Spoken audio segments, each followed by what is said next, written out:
Hello friends, welcome back to Sukanya voice. ఈ రోజు degree పూర్తి చేసిన ఫ్రెషర్స్ మరియు కొద్దిగా అనుభవం ఉన్న అభ్యర్థుల కోసం ప్రపంచ ప్రఖ్యాత మల్టీనేషనల్ బ్యాంకింగ్ దిగ్గజం వెల్స్ ఫార్గో నుండి వచ్చిన ఒక అద్భుతమైన జాబ్ నోటిఫికేషన్ గురించి పూర్తి వివరాలు తెలుసుకుందాం. ఈ నోటిఫికేషన్ లో పోస్ట్ పేరు associate fraud and claims operations representative అండి. సో హైదరాబాద్ లొకేషన్ ఆధారంగా ఈ రిక్రూట్మెంట్ జరుగుతుంది. ఈ వీడియోలో ఈ జాబ్ ప్రొఫైల్ ఏంటి, రోజు చేయాల్సిన పనులేంటి, కావాల్సిన క్వాలిఫికేషన్ మరియు స్కిల్స్ ఏంటి, అసలు ఫ్రాడ్ అండ్ క్లైమ్స్ విభాగంలో బ్యాంకులు ఎలా పనిచేస్తాయి, ఇంటర్వ్యూ రౌండ్స్ ఎలా ఉంటాయి, వాటిని ఎలా క్లియర్ చేయాలి, రెజ్యూమ్ లో ఎలాంటి కీవర్డ్స్ యాడ్ చేయాలి అనే పూర్తి వివరాలు పాయింట్ టు పాయింట్ చూద్దాం. వీడియోని ఎక్కడ స్కిప్ చేయకుండా చివరి వరకు చూడండి.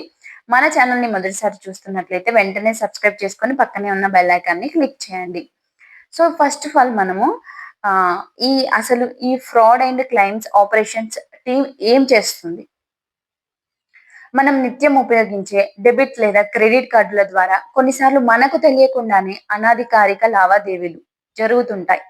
లేదా ఆన్లైన్ షాపింగ్ చేసినప్పుడు డబ్బులు కట్ అయ్యి వస్తువు రాకపోవడం, ఫేక్ లింక్స్ క్లిక్స్ చేయడం వల్ల అకౌంట్ నుండి డబ్బులు పోవడం వంటి సమస్యలను కస్టమర్లు ఎదుర్కొంటారు. అప్పుడు వారు బ్యాంకింగ్ కి కాల్ చేసి లేదా ఆన్లైన్ లో క్లెయిమ్ రైజ్ చేస్తారు. ఈ రోల్లో మీరు చేయాల్సిన ప్రధాన బాధ్యతలు: claim intake and customer details. Customer report చేసిన సమస్య వివరాలను పూర్తిగా రికార్డ్ చేయడం. Next transaction analysis. ఆ లావాదేవీ ఎక్కడ, ఎప్పుడు, ఏ ఐపీ లేదా మర్చెంట్ వద్ద జరిగిందనే లాగ్స్ చెక్ చేయడం. నెక్స్ట్ వచ్చేసి ఇన్వెస్టిగేషన్ అండ్ వెరిఫికేషన్. ఇది నిజమైన మోసమా లేక పొరపాటున జరిగిన ఛార్జా అనేది నిర్ధారించడానికి కస్టమర్ ఇచ్చిన పత్రాలు, బ్యాంక్ స్టేట్మెంట్స్ ను పరిశీలించడం. Next visa regulator guide lines. Visa charge back rules మరియు బ్యాంకింగ్ నియమాలకు అనుగుణంగా కస్టమర్ కి రీఫండ్ ఇవ్వాలా లేదా క్లెయిమ్ తిరస్కరించాలా అనేది నిర్ణయం తీసుకోవడం. Next clear communication. తీసుకున్న నిర్ణయాన్ని కస్టమర్ కి మరియు సంబంధిత ఇంటర్నల్ టీమ్స్ కి స్పష్టంగా తెలియజేయడం. ఓకేనా ఫ్రెండ్స్? సో ఇప్పుడు ఈ ఉద్యోగానికి ఉండాల్సిన అర్హతలు చూద్దాం. విద్యార్హత వచ్చేసి ఏదైనా గుర్తింపు పొందిన విశ్వవిద్యాలయం నుండి ఎనీ డిగ్రీ పోస్ట్ గ్రాడ్యుయేషన్ అంటే BCom, BSc, BA, BBA, BCA, MBA ఇలా మొదలైనవి ఏవైనా పూర్తి చేసిన వారు అర్హులు.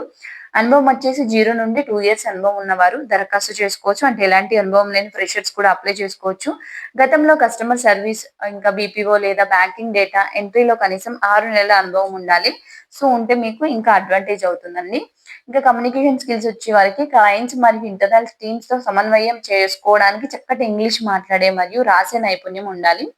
నెక్స్ట్ బేసిక్ మ్యాథ్స్ అంటే లెక్కలు సరిచూడడం మరియు తాత్కాలిక అంటే ఇమీడియట్ ఆలోచన అవసరం, తార్కిక ఆలోచన అవసరం. ఓకేనా?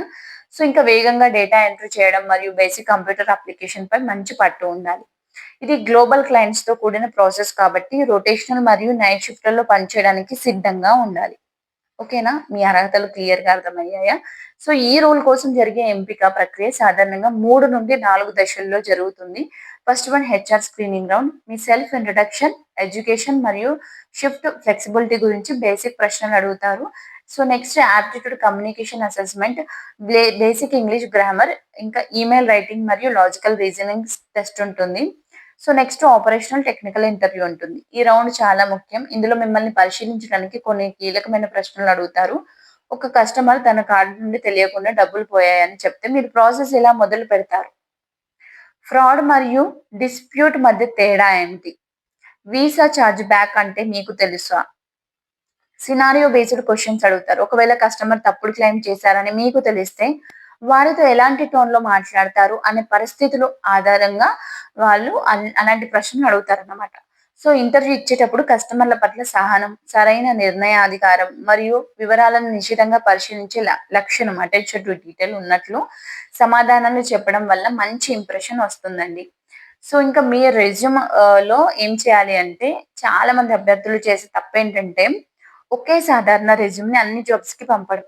అలా కాకుండా మీ రెజ్యూమ్ షార్ట్ లిస్ట్ అవ్వాలంటే అందులో ఈ కీవర్డ్స్ ఉండేలా చూసుకోండి. Number 1 transaction monitoring, number 2 customer dispute resolution, number 3 fraud investigation basics, number 4 data verification and reconciliations. So next MS Excel fast data entry. ఓకేనా ఫ్రెండ్స్? ఎలా అప్లై చేయాలి అంటే నేను కింద డిస్క్రిప్షన్‌లో కామెంట్ సెక్షన్‌లో కూడా అప్లికేషన్ లింక్ ఇచ్చాను. సో, మీ పేరు, మొబైల్ నంబర్, ఈమెయిల్ మరియు అప్డేటెడ్ రెజ్యూమ్‌ని అప్‌లోడ్ చేసి సబ్మిట్ చేయండి. నోటిఫికేషన్ యాక్టివ్‌గా ఉన్నప్పుడే వీలైనంత త్వరగా అప్లై చేసుకోండి. ఓకేనా ఫ్రెండ్స్? సో, టాప్ ఎంఎన్‌సి అయిన వెల్స్ ఫార్గోలో బ్యాంకింగ్ ఆపరేషన్స్ విభాగంలో కెరీర్ ప్రారంభించడానికి ఫ్రెషర్స్‌కి ఇది నిజంగా మంచి అవకాశం. ఈ నోటిఫికేషన్‌పై మీకు ఎలాంటి సందేహాలు ఉన్నా లేదా ఇంటర్వ్యూ ప్రిపరేషన్ కోసం మరిన్ని ప్రశ్నలు కావాలన్నా తప్పకుండా కింద కామెంట్ సెక్షన్‌లో తెలియజేయండి. సో, ఈ వీడియో మీకు ఉపయోగకరంగా అనిపిస్తే తప్పకుండా ఒక లైక్ చేయండి. బ్యాంకింగ్ మరియు ప్రైవేట్ సెక్టర్ జాబ్స్ కోసం చూస్తున్న మీ ఫ్రెండ్స్ అండ్ ఫ్యామిలీ గ్రూప్స్‌లో ఈ వీడియోని షేర్ చేయండి. మరిన్ని జెన్యూన్ జాబ్ అప్డేట్స్ కోసం సుకన్య వాయిస్ ఛానల్‌ని ఇప్పుడే సబ్స్క్రైబ్ చేసుకోండి. మరో మంచి జాబ్ నోటిఫికేషన్‌తో మళ్ళీ కలుద్దాం. థాంక్ యూ ఫర్ వాచింగ్ అండి. All the best.